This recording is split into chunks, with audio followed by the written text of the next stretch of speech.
I'm Dr. Amanda. I am a naturopathic doctor here to host a live Q&A for you. So I do this every night where I go live on YouTube and you guys ask me your health questions and then I give you my answers. So I have my whiteboard here and I usually just pick a topic to talk about, but feel free to write down any questions that you might have in the chat box and I will answer them. And if you are new here, welcome and subscribe and join our health community. Okay, so over the past few days, we've been getting lots of great questions. I really do appreciate it. Yesterday, we talked a lot about vitamin D. We had some other health questions, lots of questions about skin, hormones, just general support, general health and wellness stuff too. So today I thought about, let's talk about energy support, what you can do to support your energy. Also like what causes maybe low energy or fatigue. Because I think that's a big thing that a lot of people experience is just energy concerns. So let's talk about energy. Energy support.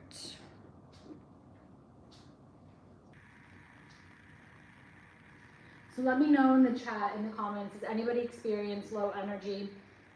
Do you feel like tired when you wake up, or you just feel like you haven't had enough rest? Let me know about that. So what are some things that we can do to support energy?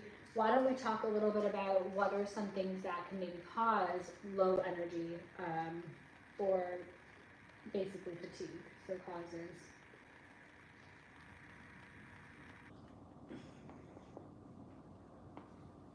So why would you maybe feel tired? Like, okay, one of the main things would be, would be sleep. So maybe you're not getting enough sleep or not enough deep sleep.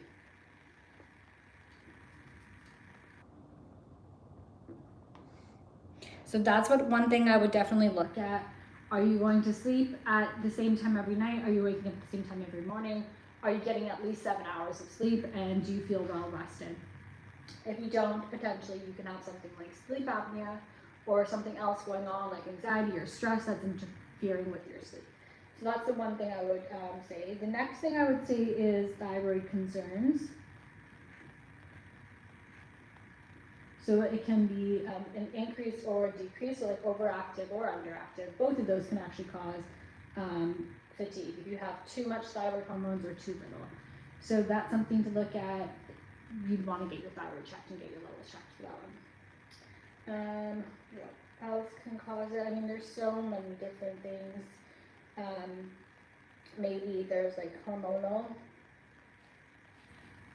And in this sense, I'm talking about things like testosterone, estrogen, and progesterone. So those main hormones, and if there's an imbalance of those, potentially can be causing a decreased energy. So like low testosterone, really low estrogen, or sometimes even too much progesterone. That can cause issues with energy. So if anybody's just joining us, hi, welcome. I'm Dr. Amanda. This is Let's Talk Health. This is our live health Q&A. I do this every night where I answer your guys' questions. Anything you want to ask me, just leave it in the chat box and I will answer that for you. Feel free to ask anything about supplements, herbs, different types of health conditions, really anything that you're curious about, diet maybe. And if you are new here and you're just tuning in, be sure to subscribe, turn on your notifications, and join our health community and give this video a like. I do appreciate all of that.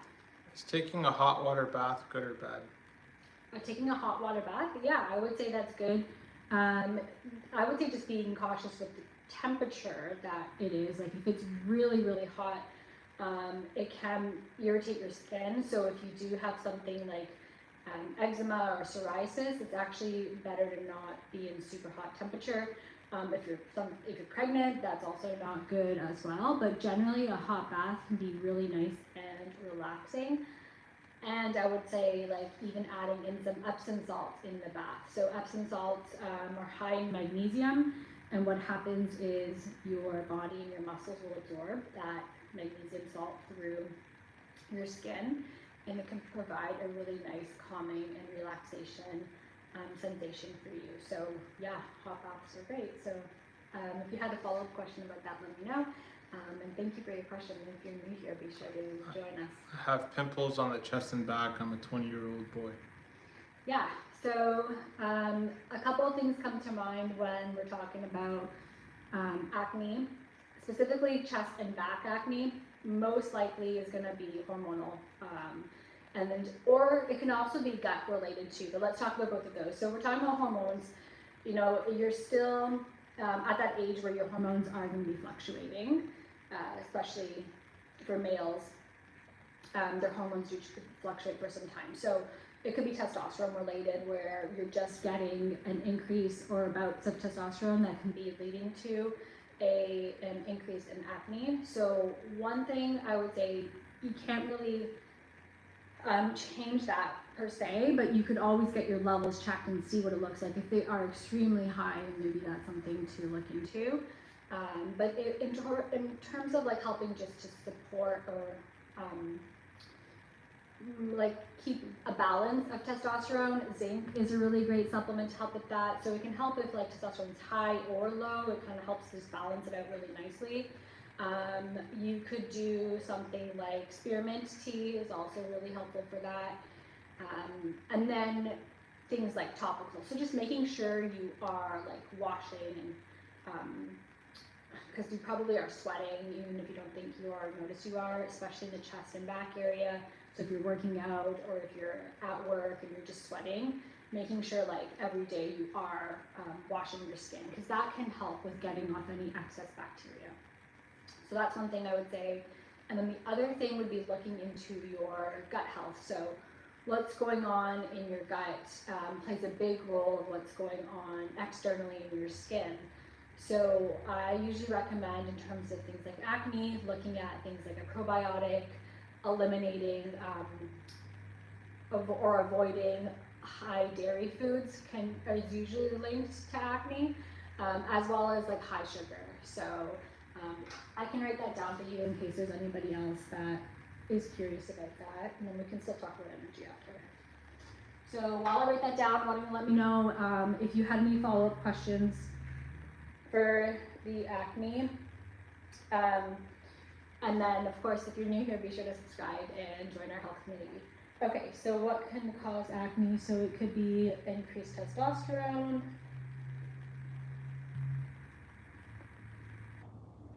It could be a gut microbiome imbalance. And it also could be like some sort of inflammatory. So the ones I recommended, I said zinc, spearmint tea,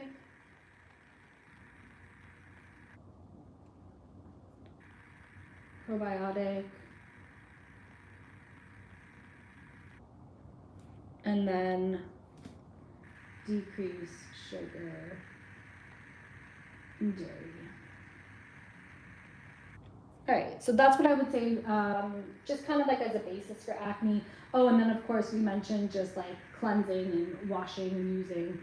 You can even use a body wash that's specific for acne, something that's more gentle, doesn't have a lot of fragrances and stuff in it too, because you don't want to be irritating your skin more. You may need to do something topically, like a benzoyl peroxide. You might need to get a prescription for something like that. But yeah. What is the age where we stop our growth? It's usually around, like for females, usually around 18. Males can be a little bit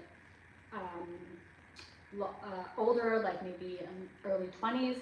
But sometimes it depends on the person too. Like I've heard some basketball players get growth spurts like in their young or even mid 20s. So I think it just depends on the person, but usually it's around that like 16 to let's say like 22 or so years of age. Great question. I've been smoking marijuana for about 20 years, pretty heavy. I feel great, but sometimes worried about my lung health. Any advice? Thanks. Yeah, great question. So because you are smoking it, regardless of it being more of a herbal or a natural thing, it can still impact your lung health, and it can still impact your overall body, your brain chemistry, and everything too. So in terms of like, if you're asking just for like support while you're still using it, or in like support for your overall health, looking into supporting lung health would be great. So some anti-inflammatory things would be helpful. I can write some things down about that.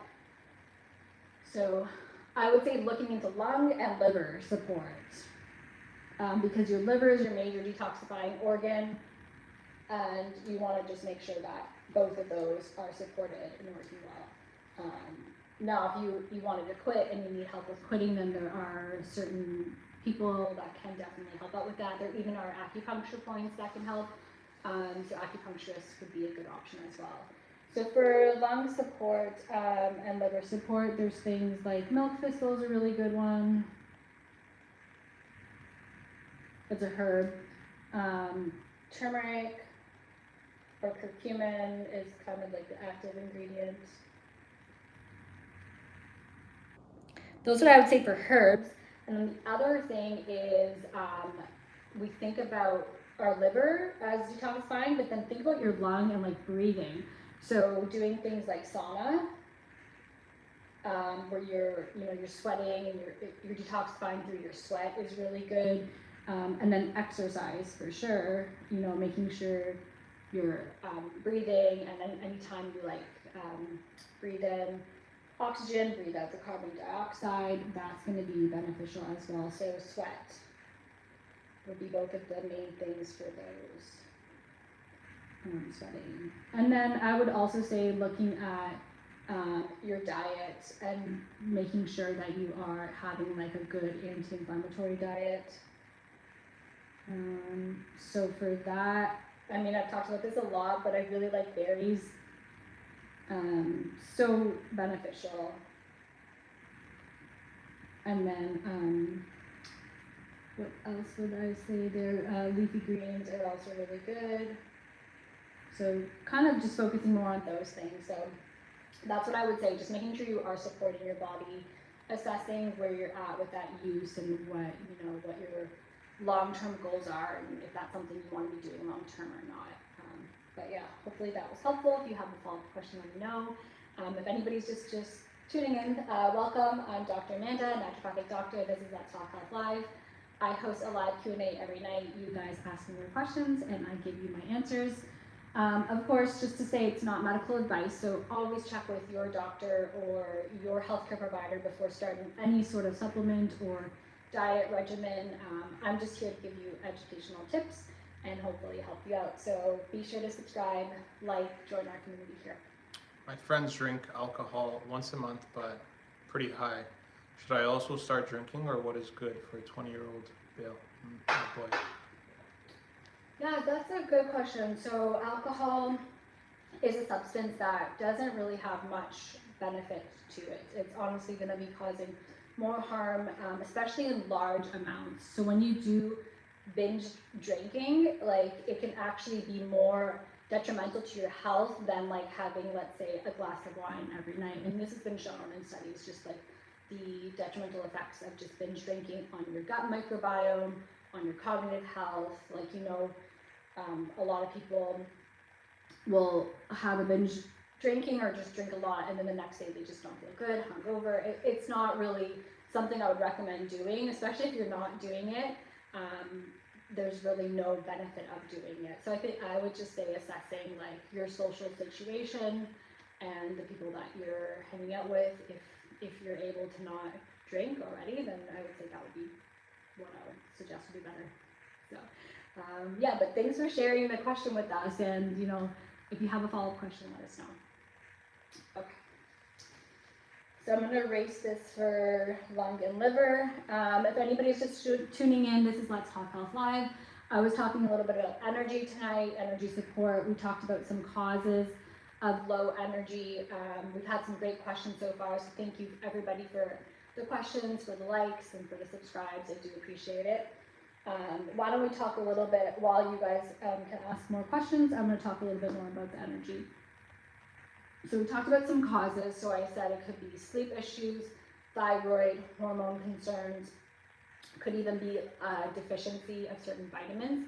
So, and one thing that could definitely contribute could be like a vitamin D or vitamin B12 or an iron deficiency. So number one for like tip I would say is get iron, B12, and vitamin D checked through your blood work. With blood work. Otherwise, like, you don't know and you're just guessing. So check those things out, see what your levels are like. And then number two would be to take a supplement of these. So like supplement, and then that could be iron, B12, or a B complex is actually really good. Vitamin D. The other thing would be looking at like minerals as well. So a mineral supplement or a multi. Just to give you some good general foundation of making sure you're getting enough iron, all your vitamins. But of course, just double checking some of those things. And then three, I would say would be, let's talk about, we'll do number four, it could be herbs. Three would be sleep and exercise. So you actually, even if you're not feeling energetic, exercise can be really helpful, especially outdoors.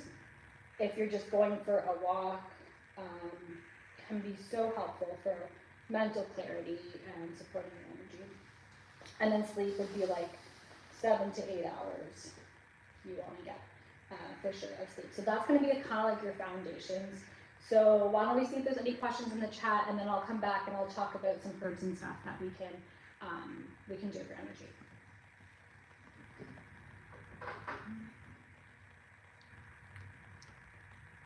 I have pain in chest from 8 to 9 months. I'm a male and my heart beats fast while resting position. Please help me. Mm-hmm. So honestly, with any chest pain, we don't want to take any chances. If you haven't had that checked out already, go get that checked out, especially when we're thinking about the heart, the cardiovascular system. We want to see like, okay, what's going on and is it something cardiovascular? So once you've kind of seen somebody and ruled that out, and if it's normal, then that's good. The other thing that can cause chest pain is actually tight muscles and muscle tightness, and specifically where your ribs and like the cartilage are. There's a condition called costochondritis, where it's basically where your ribs and cartilage are, and you can get a lot of tightness and pressure and pain that sometimes can look like it is something else going on, like heart related. So that's something to consider. Definitely, I would say get that assessed by like a chiropractor or a physiotherapist. The other thing, you mentioned like changing positions and still having pain, can potentially be muscular related. So you have a lot of tight muscles in the chest area. Acid reflux can also cause chest pain. So I'm just listing a few things just so you know, like maybe there's something underlying going on, and then you can talk with your doctor about that. So acid reflux can cause chest pain. Some people can have really bad acid reflux and think that it's like a heart attack or something going on. So looking at that and seeing if it's related to times of meals that you're eating, or if it's late at night when you're going to bed. What else can cause chest pain? I mean, those would say would be the main things.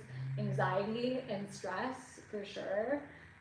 Just having tension in the body can cause chest pain as well. And then you mentioned your heart rate. So did you say heart rate was fast?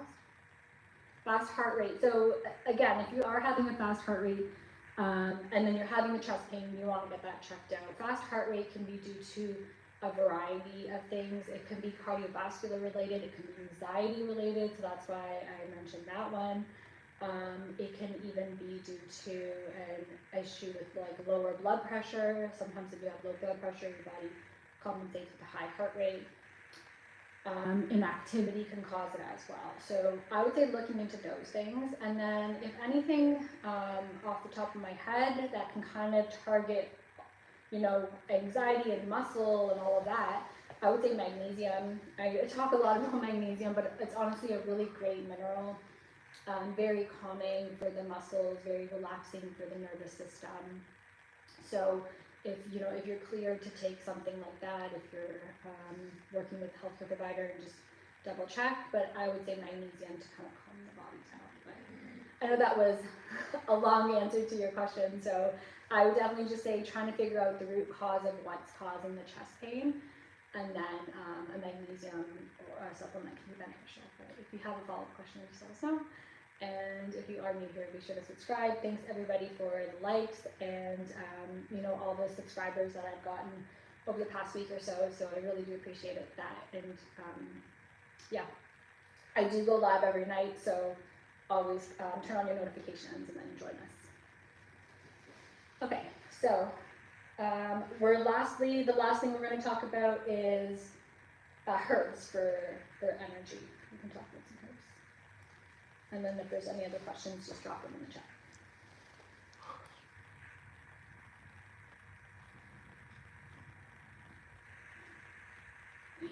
For number 4 is going to be herbs.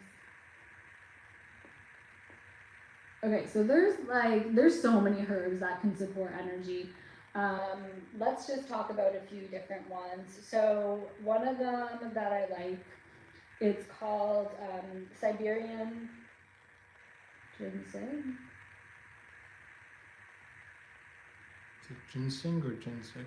Ginseng. Oh. Sorry, ginseng. Siberian ginseng. It's also known as like Eleuthero. It's like a really long name. Eleuthero is like the short form of its Latin name. But Siberian ginseng, that one can support energy. But the reason why I like this as opposed to some of the other ginsengs is it's more calming, supportive energy. Sometimes ginsengs can be very stimulating, and for some people that can actually make them a little bit anxious or just too much energy. So Siberian ginseng is a great one, very good. The other one that I really like is holy basil. This one's great if you're also stressed out, very stressed, nervous. Also great for supporting energy as well. So those two really good. Maca is another good one. Maca root. Maca root is also great for if you also have low libido. But again, really good. All of these are kind of more so gentle ways to support your energy. Nothing really too stimulating. So I would say those are the top 3 that I really like for supporting energy. And then it just depends, like if you have another symptom. So if you're really anxious, something like rhodiola is a good one. If you have if you're fatigued and anxious, like rhodiola would be a great one to support with that. But yeah. Okay, so if anybody's just joining us here, welcome to Let's Talk Health. I'm Dr. Amanda. I'm a naturopathic doctor, and I provide a health Q&A live every night. Just tuning in and answering your guys' questions and trying to help you out. So if you are new here, be sure to subscribe and join our health community. All right. Yeah, that's what I would say for energy. I'll just leave that on for a second.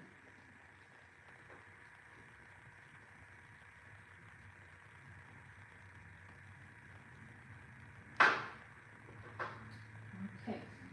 Also, if there's a topic that you want me to talk about, let's say you don't have like a specific question, but for example, I talked about energy tonight. Let's say there's another topic that you want me to talk about now or tomorrow, whenever it is, just let me know. So if you're like, hey, like I'm curious about, I don't know, we're getting a lot of questions about lion's mane recently. So, if there's a supplement or something you're curious about, let me know and I'll do my best to answer that.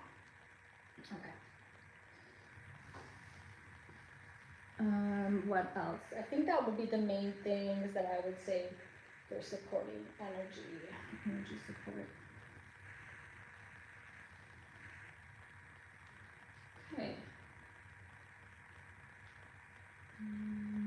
All right, so why don't we just hang out for a few more minutes. Let me know if there's any questions that you had in the chat. and I will answer them for you. If not, if you don't have a question tonight, then maybe tomorrow you'll have a question I can definitely answer for you. So, yeah, I think that would be the main thing that I would talk about for energy, for fatigue. So, like, let's just talk a little bit about the blood work. Just to kind of recap what I would say, what I would get checked would be thyroid. So that would be like your TSH, T3, T4. I would say the iron, so that would be ferritin as well. It's always good to get your blood sugar checked. So glucose, insulin, A1C, and then we talked about B12, vitamin D. So blood work for low energy. That would kind of be like my main ones that I would check, and then I would also consider the hormones as well that we kind of talked about, testosterone, estrogen, progesterone, if that is indicated as well. So yeah, so that would be like just a little sheet of a few things that I would ask for and low energy. So okay, so we're gonna wrap this up for tonight, and if you are new here, be sure to subscribe and join our health community. I will be back tomorrow night around the time of 5, 6 Pacific Standard Time is when I go live. And yeah, feel free to drop any questions in the chat for tomorrow, and I will get back to you, okay? So I hope everybody has a wonderful night, and I'll see you all tomorrow.